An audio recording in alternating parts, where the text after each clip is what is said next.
The Philippine government's Sovereign Wealth Fund invests in a 20% stake in the country's power grid operator. The move by the Maharlika Investment Corporation. Investment Corporation's investment in the National Grid Corporation of the Philippines is expected to lower electricity costs and stabilize electricity supply, according to Maharlika Investment Corporation President Rafael Consing Jr. Ang hindi inaasahang pagtulong sa mga DDS at anti-PBBM. Pangulong Marcos pinili ang 20% ng NGCP para mapababa ang singil ng kuryente, hindi labang para sa mga pro-BBM, kundi pati na rin sa mga DDS at anti-PBBM. Bakit ang lahat ng Pilipino ay mabebenepisyo dahil dito? Bago natin ipagpatuloy kaibigan, siya nga pala ang Great Controversy na isa sa mga pinaka-kontrobersyal na libro dahil tumutukoy ito sa mga propesiya sa libro ng Daniel at Revelation na nagaganap na sa panahon natin ngayon bago ang pagdating ng ating Panginoong Diyos ay pinamimigay na namin ng libre sa pamamagitan ng PDF. At ito ay nasa limited lamang na panahon, kaya i-click mo sa description sa baba upang ma-avail mo kaibigan ang napaka-importanteng libro ito na magbubukas sa iyo sa mas maliwanag mong hinaharap. Purihin ang ating Panginoong Diyos at tayo magpatuloy. Alam mo ba kung ano ang masakit sa lahat? Kapag ang taong matagal mong inakala na kalaban, siya pala ang may dalang solusyon sa matagal mo ng problema. Pero teka, paano kung sabihin ko sa iyo na ang hakbang na ito ng gobyerno ay makakatulong hindi lang sa mga sumusuporta kay Pangulong Marcos, kundi pati na rin sa mga DDS at mga anti-PBBM na matagal ng kontra sa kanya? Hindi mo siguro inaasahan ito, pero heto na. Noong January 28, inanunsyo ng Department of Energy o DOE na ang Maharlika Investment Corporation sa pangunguna ni Rafael Consing Jr. ay bumili ng 20% stake sa National Grid Corporation of the Philippines o NGCP. Pero bakit ito mahalaga? Dahil ang pagbili ng gobyerno sa bahagi ng NGCP ay magdadala ng mas mababang singil sa kuryente para sa bawat tahanan.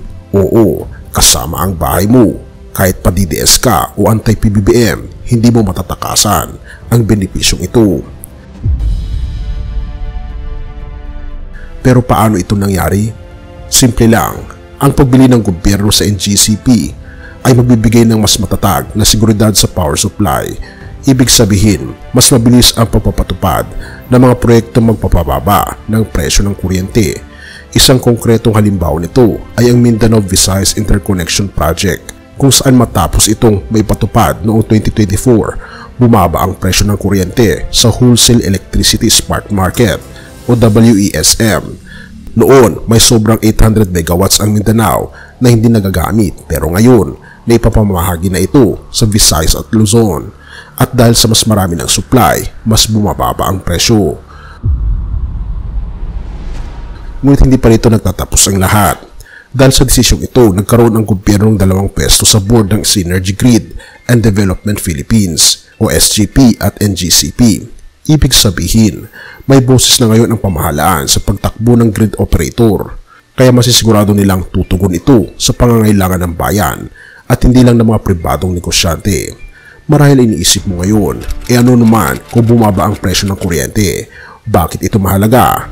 Pero isipin mo to, kapag mas mababa ang sigil sa kuryente, mas kaunti ang gastusin mo buwan-buwan. Mas maraming negosyong makakatipid sa gastos sa kuryente, kaya mas nadami ang trabaho. At higit sa lahat, hindi mo kailangan maghintay ng 1 dekada bago maramdaman ang epekto nito. Ngayon pa lang, nagsisimula na ang pagbabago. Pero teka, may isa pang matinding revelasyon. Ayon kay Consing, ang MIC ay hindi pa nakikipag-usap para bilhin ang stake ng China's Grid Corporation sa NGCP. Pero interesado silang gawin ito kapag dumating ang tamang pagkakataon. Ngayon alam mo na, walang pinipili ang benepisyong ito. DDS, anti-PBBM, supporter man o hindi, lahat tayo ay makikinabang. Kaya kung dati duda ka sa Maharlika Investment Fund at sa liderato ng ating Pangulong Bongbong Marcos, baka ito na ang sagot sa matagal mong nirereklamo sa mataas na singil na kuryente. Pero ang tanong, aaminin mo bang malaking tulong ito sa iyo? Kahit pa dati kang kontra, sa Pangulong Marcos, "Have mercy, O God." Marcos 12 verse 31, mahalin mo ang iyong kapwa tulad ng pagmamahal mo sa iyong sarili. Sa kabila ng ating pagkakaiba ng paniniwala at opinyon, isang bagay ang hindi magpapago. Lahat tayo ay bahagi ng isang bansa at isang sambayanan. Ang ginawa ng gobyerno upang mapababa ang singil sa kuryente ay isang paalala na ang tunay na pamumuno ay hindi namimili ng panig. Ang tulong na natanggap mo ay hindi dahil sa kung sino ka, kundi dahil sa pagmamalasakit sa kapwa.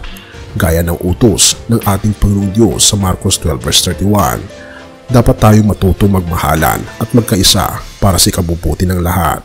Hindi man natin maunawaan ang bawat desisyon ng pamahalaan, ngunit kung ito ay magdudulot ng kabutihan sa marami, hindi ba't dapat natin itong pasalamatan?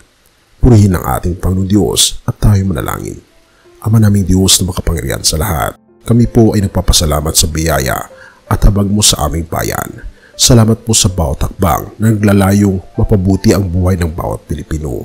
Ano man ang aming paniniwala at panig sa politika, turuan niyo po kami na magkaroon ng bukas na puso at isip na sa kabila ng aming pagkakaiba ay manatili kaming nagmamahalan at nagtutulungan bilang isang bansa. O aming Panginoon Diyos, ipagkulob niyo po sa amin ang pang-unawa upang makita ang mabuting layunin sa likod ng mga desisyong ginagawa para sa ikabubuti ng lahat. Alisin niyo po ang mga pagkakawatak-watak sa aming mga puso at palitan ito ng kapayapaan, pagkakaunawaan at tunay na malasakit sa isa't isa. O aming Panginoon Diyos, pagpalaan niyo rin po at nakikinig ng mensaheng ito. Gabayan niyo po sila sa kanilang pang-araw-araw na buhay at ipagkaloob niyo ang kanilang mga pangangailangan, lalo na sa kanilang kabuhayan at pamilya. Pagpalaan niyo rin po ang aming bayan, nawa'y maghari ang iyong kalooban sa bawat desisyon ng aming mga pinuno at tulungan kami na lalo po namin kayong makilala sa aming buhay upang masumpungan po namin ang tunay na kaligayahan at tunay na kapayapaan. Pinupuri po namin kayo at pinapasalamatan o aming Panginoon Diyos at patnubayan po kami. At salamat sa pagdinig ng aming mga panalangin at patawarin po kami sa lahat ng aming pagkukulang at pagkakasala sapagkat ito ang isang hiling sa matamis na pangalan ng aming Panginoon Hesus. Amen.